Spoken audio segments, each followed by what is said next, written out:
It was a very, very emotional funeral, very, very high drama. You were just aware that you were part of a really dramatic final scene.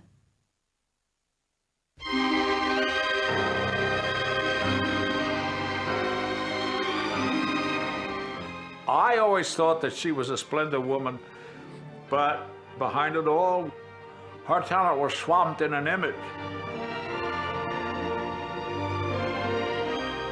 She was a very beautiful person. She was down to earth. She was just a nice person. She was so funny. And you can make yourself useful and all. I'll have a Tia Maria in a fresh glass. What set Diana apart from the other actresses that she grew up with was that they all were turned out by the J. Arthur Rank factory. The casting directors and the drama coaches all had an idea of what an English leading lady should be like, you know? And they couldn't do that to Diana. They couldn't pigeonhole her because Diana's personality was so strong that what always came over was Diana Dors. Well, Miss Hopkins, I've just heard from Mr. Huggett here that you'd like a post with us. Oh, yes, I'd love that. Are you used to office routine? Oh, definitely, Mr. Campbell. Diana was a very big movie star from, I suppose, the age of 17 or 18 onwards. I guess it was about that time that she began to come under the influence of Dennis Hamilton. And of course, he helped her career in many ways, and he, I should imagine, made her the nearest thing to a Hollywood star that we had. Imagination is funny. Although she could have had a different career and a more serious career if she'd wanted to, the career always came second to Diana, according to the man she was with. Just as I think she was obsessed with Dennis, especially at the beginning. He certainly had a great hold over her, no question. And he built the image, the blonde bombshell. Is crazy. I think she wanted to change from being a glamorous girl to more of a serious actress. And there were times when she regretted this glamour figure, because I think it was stopping her from doing the part she wanted to do.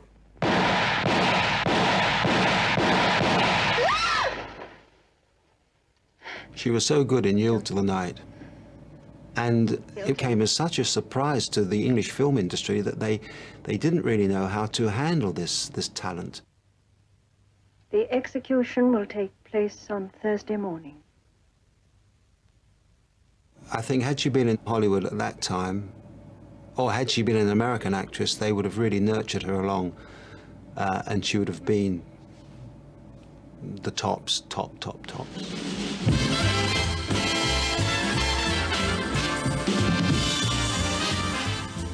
In politics here in the United States, it's usually considered not proper to mention your opponent's name. What we're talking about is Marilyn Monroe. Well, I gathered that, yes. Perfectly aware of that. Yes, I am. Simply love is just the point of no return. She came over to do The Unholy Wife. That was in the early 50s. She was instinctively intelligent, which is the most important kind of intelligence, as far as I'm concerned. Yeah, something's arriving. One of them doesn't look too bad. Yours, I suppose. And she was wonderful. When we got to be very good friends, and we went out. And then they tried to make a whole big thing out of us. There you are. Thank you. We'd be very happy to buy a drink. Thank you again. Why don't we sit at the table?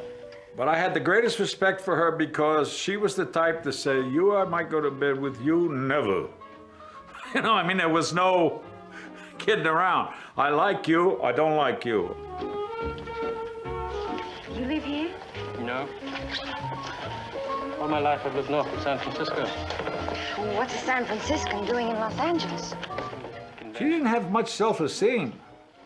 You see, had she been trained, she could be a far better actress than she ever was allowed to be. I use the word allowed deliberately. Because the people around her, I'm not going to mention names, were merciless the way they used her. Hamilton had no scruples whatsoever. He loved money, he loved sex, and he loved a good time. And he had Diana to help him achieve all these three things. I'm on the set, and somebody says, her husband's looking for you.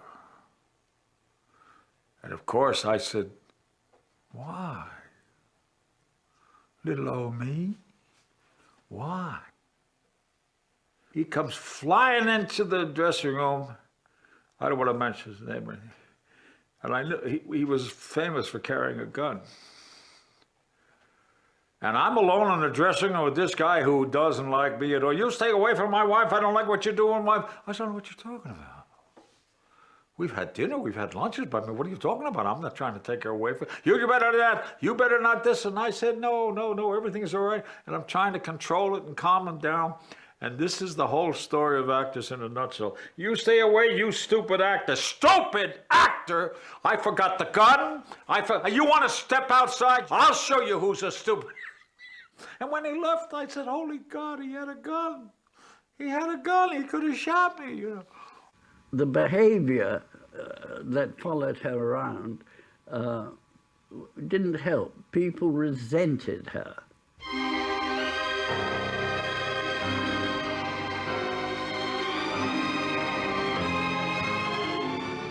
Dennis led them into the most outrageous escapades that even Hollywood has seen in quite a long time.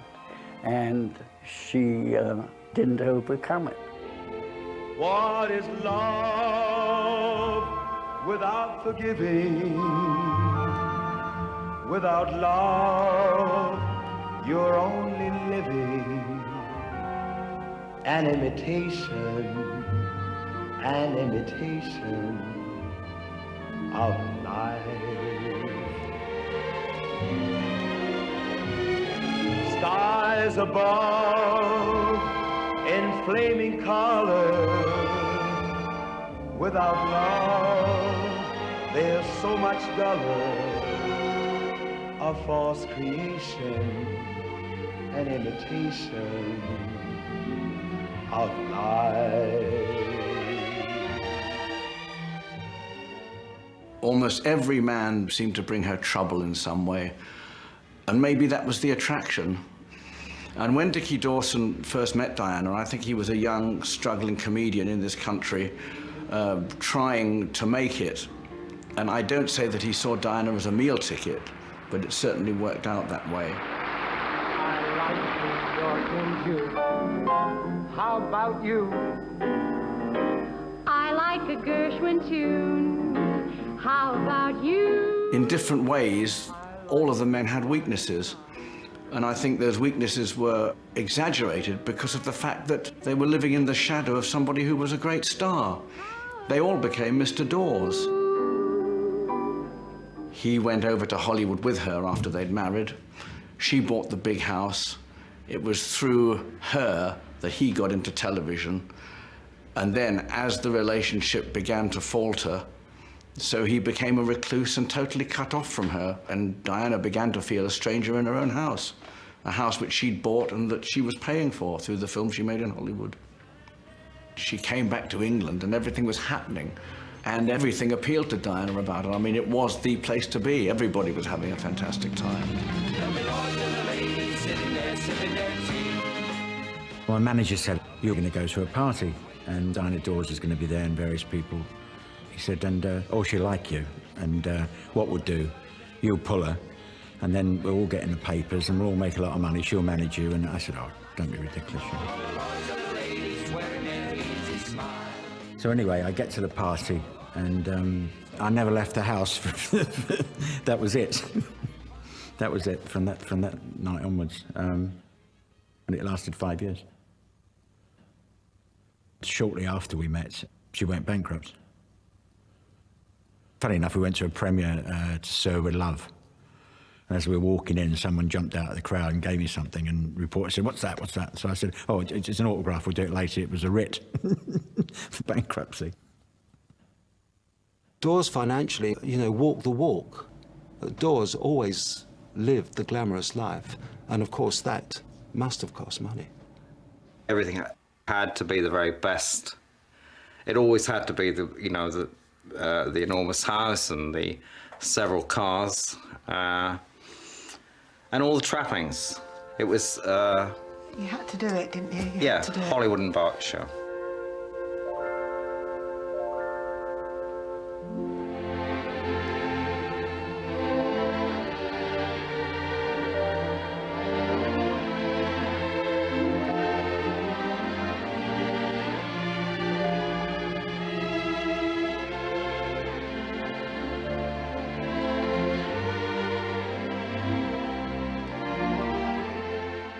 Orchard Manor was the most beautiful house. She would always create something larger than life. She built this wonderful swimming pool there, and she built a special games room, which was really like a nursery for whichever man she happened to be with. She created things for other people to play with. She made a remark to me one day that in her lifetime she'd probably spent enough money on liquor to retire on, and she herself didn't drink. And the same with the building of the magnificent swimming pool, which was for other people to get drunk and jump in. She didn't swim either.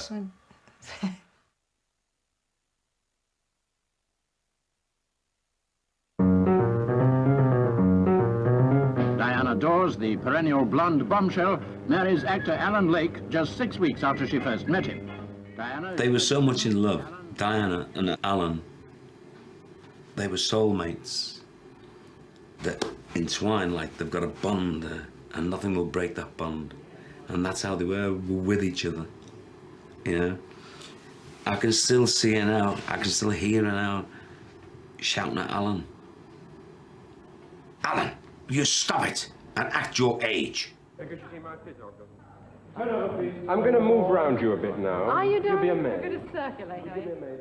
Diana's acting career had really been going nowhere until Alan got offered a part at the Royal Court Theatre in a play called 3 Months Gone. They were really very keen to have her and Alan in the same show, and I think probably because Alan was in it, she decided to do it. And the word around was that Diana Dors on the stage, can she act? Will she be any good? You know, she's on the stage with Jill Bennett, a wonderful actress, she'll be acted off the stage. And it came to the opening night, and when Diana came on, I mean, nobody in the audience had eyes for anybody else. Apart from being a wonderful actress, she had that extraordinary presence. You're trespassing. And you're poaching. You're common. You're genteel. Coleman's wife. Vicar's daughter.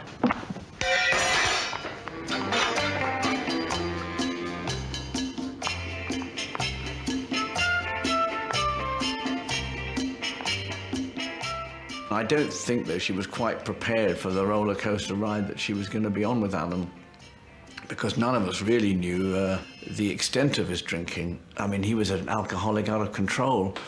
I remember going to the theatre with them sometimes, and if I was going up to order the drink, he said to me, when you get a vodka, put 4 in there, will you? And this is the last thing that she wanted, especially when they had Jason. She's got another little boy in Alan, but a little boy in a great big body. Well, he was pretty wild, to say the least. I mean, he was very wild when he was drinking. To the point sometimes we actually had to leave the house because he got like completely wrecked. But I mean, he never got violent. He was very loud and kind of very boisterous, but he never actually really got violent. She never had the break she should have got. And the work obviously was drying up, certainly film-wise. So there's only the cabaret circle left. You wouldn't get the greatest audience in the world there, you know. They're all half gone time you went on. They'd all be shouting out, you know, rather obscene things. And she didn't used to enjoy that. Couldn't wait to get out. She got Queenie's Castle, which she was very good in. But she should have got things before then. She should have been in the soap. She should have been, you know, I mean, she'd have been fabulous in EastEnders. What seems to be the trouble, Jack? It's busy Lizzie. She's trying to get us chucked out again. And this time I've every hope of succeeding. 5 more signatures, that's my target. And you know what my target is, missus, if you don't shift? Your backside with my boot right up it. Oh. One thing she was is she was always a grafter, and she would always go out and make the money. She'd never sit at home and moan about anything. She just got on with it. On a wonderful day like today, I defy any cloud to appear in the sky, to any raindrop to plop in my eye on a wonderful day like today. Diana Dors' team. Meanness, the subject, meanness. The Scotsman who was so mean he went next door to gas himself. Alan stopped drinking, and it was fantastic. And I think then he felt tremendous remorse about what he'd put Diana through, because he really did love her. There's no question about that. Well, it was like he became a completely different person. Doctors call it like a dry high, because if you've been drinking and you feel you're inebriated for so long, it's suddenly like you become hyperactive. And of course, it was about that time that her career had a great resurgence. She did the Adamant video, which was wonderful. You know, it went to #1. And there she was, large as life, you know, Diana reborn again.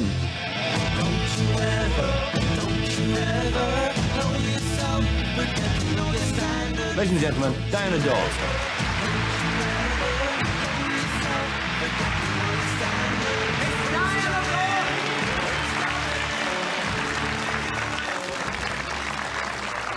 We all know the Sure, Queen sure. does a fantastic job, and I think so does Prince Charles. I mean, they work extremely hard. It's not a picnic. Believe me. Dan, in my Dan, own small... Just a minute, Willie, this is my show. In my own small way... Partly mine as well. Well... I may not have a crown on, but I'm wearing regal purple tonight. Okay. You'd make a rather good queen. Thank you very much. I won't say the same about you.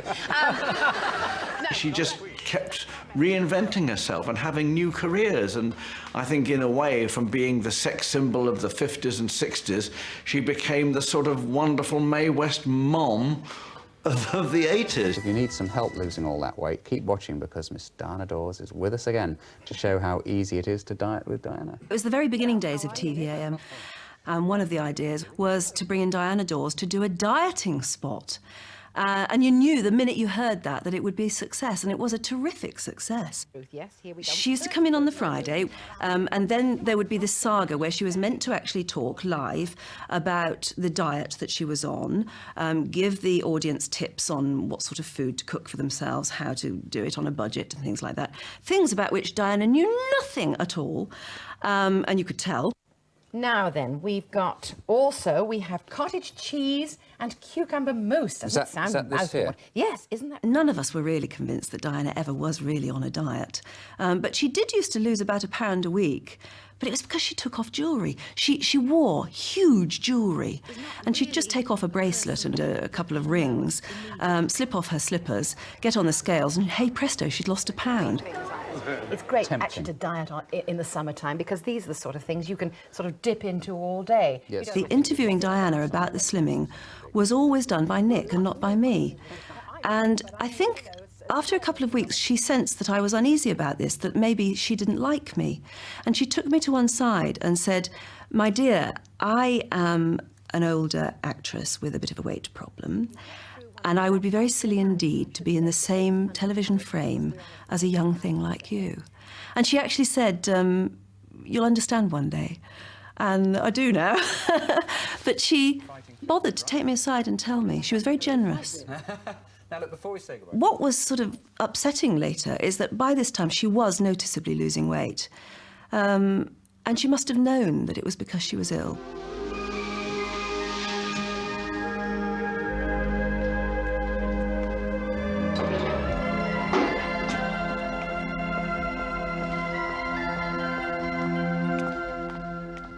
She never ever told me that she was ill. She didn't want people to worry about her. She didn't want people to be upset. She didn't want to burden anybody else with the fact that she was not well. The last holiday that Di went on, it was the three of us. It was Alan, myself, and Dee. And she confided in me. And I didn't quite believe it. You know, I said, "Oh, don't be silly, you'll be all right, Dors, nothing can happen to Dors, you know." And she said, "No, I really think I haven't got long." She hid it from me, really, until like, really the last minute. You know, I know she went up she had a couple of operations and stuff, but I just thought it was just kind of routine, sort of women operation type things. And it wasn't until like the last sort of month or so that I knew how ill she was. So it was kind of a bit of a shock when she died, because it was totally unexpected.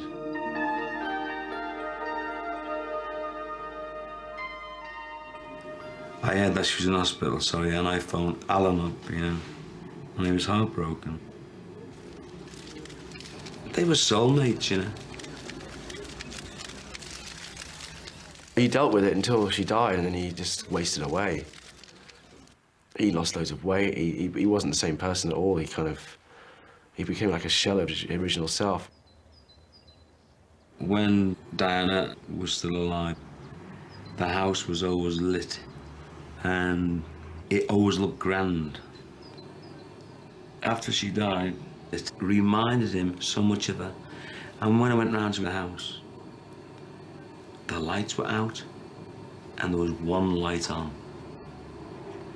And I came in and went, now what's all this, Alan? He's really hurting badly. He's really hurting so much. I says, you know, put some lights on, come on, put some music on. Why are you living like this? And, you know, just one bulb. One day I drove over, and there's a policeman outside the gate.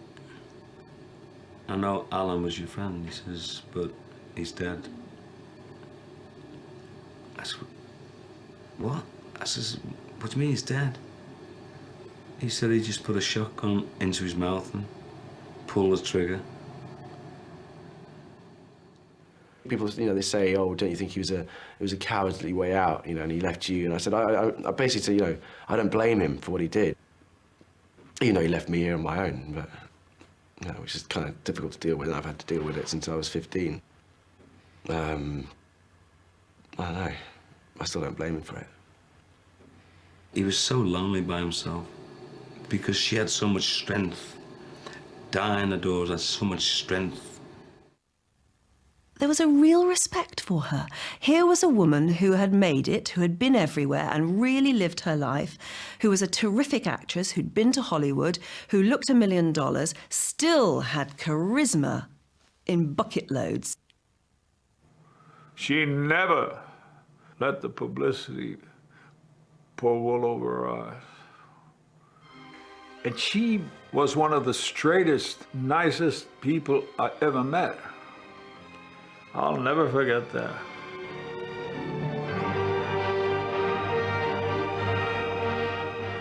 It was just that indefinable something, you know, what can you say? She was Diana Dors. Lips that kiss can tell you. Well, next week it's the unforgettable Hattie Jakes next Sunday at 10:45. In a moment, a plane crash has the medical examiners run off their feet in crossing Jordan. An imitation